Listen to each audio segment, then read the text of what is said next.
Welcome in to the Fun Astrology Podcast. Thomas Miller along with Robert Glasscock. Robert, I've got an idea for something here. I don't think we've done this yet, but we can't ever get enough seasoning of how we look at charts, and we look at them through the lens of descriptions, archetypes, angles, aspects, etc.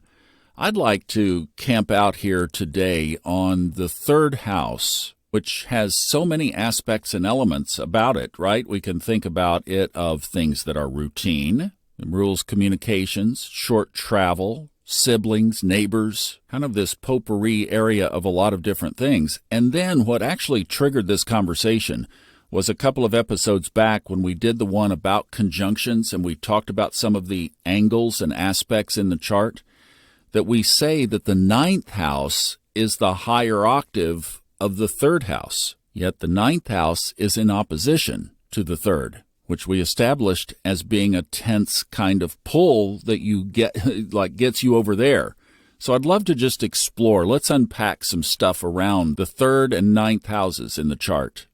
This is such a great topic, Thomas. I live there. I have my moon in the third house, moon in Aries, which is a personal house. It's below the horizon, the third house. All the houses below the horizon, the ascendant-descendant horizon, are personal houses. The ninth house is above the horizon. I have a loaded ninth house. My sun, Neptune, Jupiter, Mercury. So I live in this third ninth house. The third house is the personal mind. And that's the first thing that you become acquainted with. Yes, it rules communications of all kinds. If you think about a newborn baby, the third house is all of the connective parts of the body, including not just the hands and arms, but also the limbs in general, that the motility, our legs help us move about in our environment. Our arms and hands help us connect to objects in our environment, routine objects. The opposite house is not in conflict with the third. It is the higher octave, as you put it, of the third house. It is the higher mind. So in the third house is our personal mentality. It rules our eyesight, which connects us visually to the environment. It rules hearing, which connects us auditorily to the environment. It rules speaking, which is, again, a connectivity that allows us to communicate verbally and through written skills with our environment. The ninth house is the collective aspect of the third house. It's the higher mind. It is philosophy, religion, higher knowledge, higher education, travel in the sense of more than one day away, more than routine travel.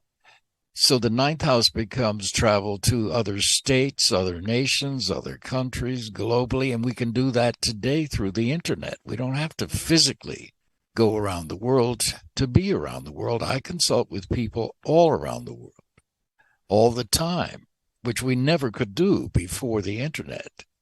So this idea of the third house and the ninth house is very much connected with our own evolution and our own growth, so that we now have access, again through the internet, to everything ever written about anything. We've never had this before. We're talking about today a global brain.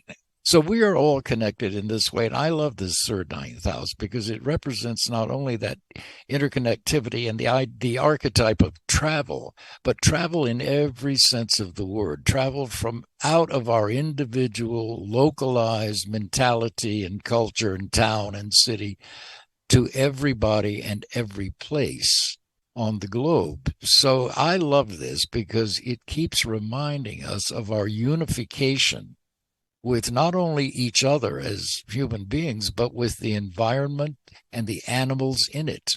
So that we see now in the human species, we are integrating technological devices biologically. We have pacemakers, for example, artificial limbs.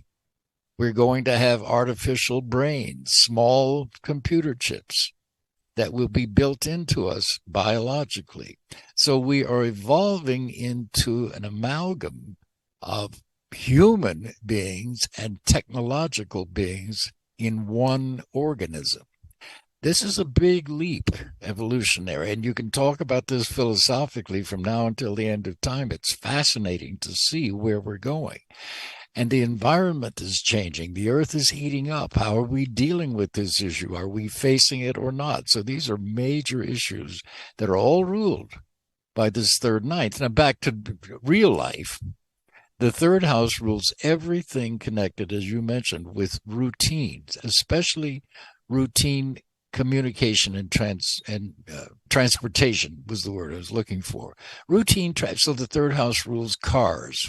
It rules bicycles. It rules motorcycles. It rules planes, trains, and automobiles and ships.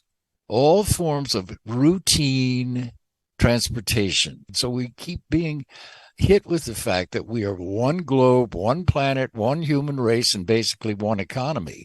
And I love this because it's a very spiritual, philosophical kind of awareness. And it presupposes a higher awareness, which shows up in the ninth house. Traditionally, this has been accessed through religions. We're now transcending even those because we are aware of all of the different religions in the world. And we are aware of some universal mind, if you will, which philosophers have been talking about for millennia. But we can access that universal mind. Metaphysicians have been talking about this for as long as there's been metaphysics. This goes way back to the Upanishads and before, this idea of a God consciousness, if you will. Call it what you will. It is there, and it is accessible.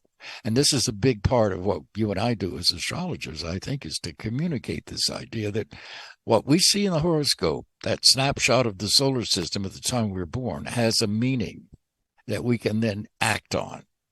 Perfect. You know, one of the reasons I'm asking this is obviously people who have planets in the third and the ninth, to give them something of the way that they can look at this from maybe a perspective of how you might address it if you were with them in a reading. So if you see planets in the third and in the ninth, you see structure there around it. Maybe there are some aspects, maybe there are some aspect patterns around with it as well. So you have to take all of that into consideration. That's bigger than where we want to go here. But for people that are wanting to learn to read this, you have to include the whole pie, right? You can't just isolate one little slice. However, the third, ninth axis, what goes through your mind as you start to put together how you're going to address that with them? Yeah, I think this is one of the most important axes in the whole chart. The third house really shows you a person's mind. So the sign on the cusp of the third house will give you an archetype of what that person thinks about and how they think. The ninth house is opposite the third house. The third house is your personal mentality, your immediate mentality. The ninth house is more collective and global, the higher mind, the higher consciousness, including God consciousness and so on. So the ninth house is your access to dreams, for example.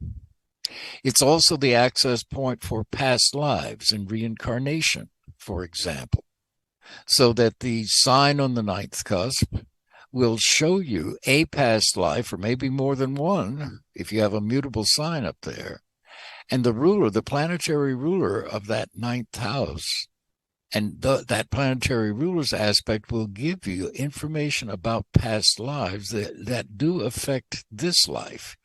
It's also the gateway, the ninth house, into interpreting and understanding not only dreams, but your higher psychology, the collective psychology that you're a part of.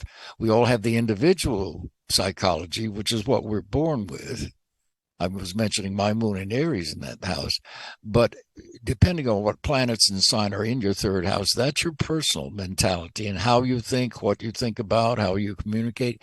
The ninth house is the collective aspect of the mind, the universal mind, if you will, and the collective mind, which embodies all of higher learning and higher knowledge, which is accessible through education, through the internet, through reading and study and so on, and also through travel. So the idea of travel, and I found this to be true in my life too. When you travel, you're exposing yourself to other locales, other kinds of people, other kinds of philosophies. So it's a broadening, expansive experience that is meant to take you out of yourself and connect you with the collective in ways that are symbolized by the sign on your ninth house and the planet that rules that. Excellent. Good material. Thank you for the distinctions. And that gives you guys some information that you can take your own charts and look at the archetypes that you're aware of and start putting the pieces together. And we have 2 resources that will help you deepen your astrological knowledge. The 101 course, if you're at the intermediate or beginner stage and you'd like to get up to a more intermediate/advanced phase, well, that course will get you there. And then Robert's signature horary course. They're both located on the funastrology.com website. The horary course is like the ultimate in astrological knowledge from Robert's perspective. If you want to learn and think like he does, that's in the horary course. Funastrology.com, they're right there on the homepage. Also is a link to Kristen's moon calendar that comes out every new moon. Great way to follow the moon phases through the month, and it is absolutely free. Thank you guys so much for listening. We'll see you next time on Old Soul, New Soul Astrology Podcast with Robert Glasscock.